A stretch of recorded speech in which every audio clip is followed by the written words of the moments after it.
ইল্লাল্লাহ লা ইলাহা ইল্লাল্লাহ লা ইলাহা।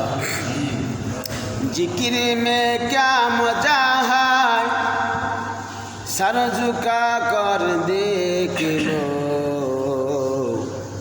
नमाज में क्या मजा है सिजदा में जा कर देख लो। এই জিকিরের মধ্যে কি মজা, যে গায় সেই বুঝে, ঠিক না?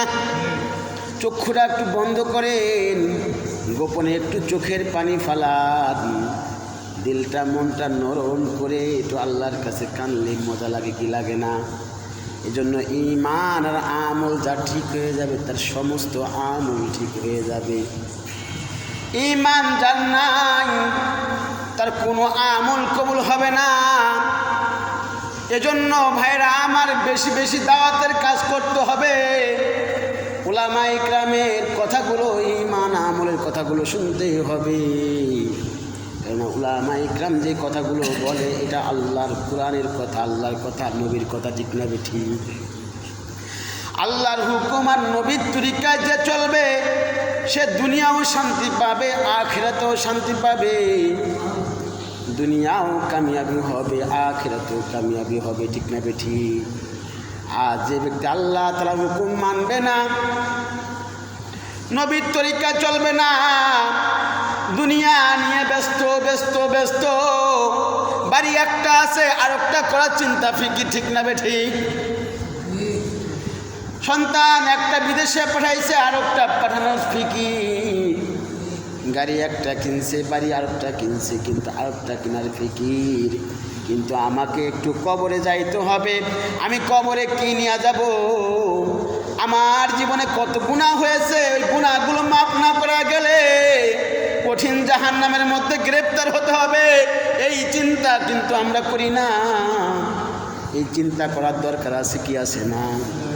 আছে কি আছে না বাজান?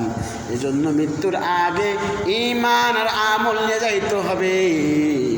গোপনে গোপনে মাওলা পাকের কাছে কাঁদতে হবে, জিকির ফিজিকির করতে হবে, আল্লাহ তাআলার কাছে তওবা দিল্লা করে যাইতে হবে। আল্লাহর কাছে আল্লাহ তাআলা যে বান্দা বান্দি জিকির করবে, আল্লাহর স্মরণ করবে, গোপনে গোপনে তওবা করে মাপ চেয়ে যাবে, কবরটা আল্লাহ তাআলা তার কবরটাকে ফুলের বাগান বানায় দেওয়া হবে। সুবহানাল্লাহ। এজন্য ঈমান আর আমল করতে হবে।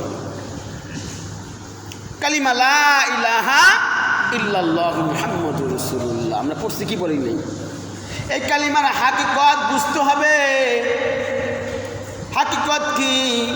এই কালিমা পড়েছি লা ইলাহা ইল্লাল্লাহ, আল্লাহ ছাড়া কোনো মাবুদ নাই, মুহাম্মাদুর রাসূলুল্লাহ আল্লাহর নবী মুহাম্মদ সাল্লাল্লাহু আলাইহি ওয়াসাল্লাম আল্লাহ তাআলার প্রিয় বান্দা, প্রিয় রাসূল। সুবহানাল্লাহ।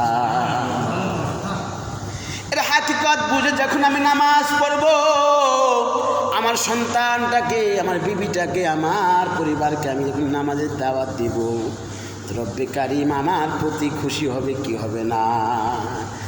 আল্লাহ তাআলার কোনো বান্দা যদি 5 ওয়াক্ত নামাজ সময় মতো গুরুত্বের সাথে পড়ে, আল্লাহ তাআলা তাকে 5টা পুরস্কার দিবেন।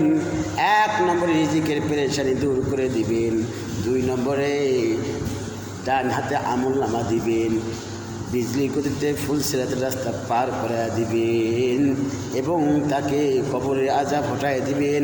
আল্লাহ তাআলা নিজ জিম্মায় বিনা হিসাবে জান্নাতুল ফিরদাউসে পৌঁছায় দিবেন।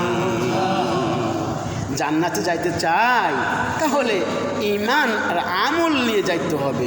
রাজি আছি তো ইনশাআল্লাহ? আল্লাহ এই যে সুন্দর মসজিদ, এই আল্লাহর ঘর,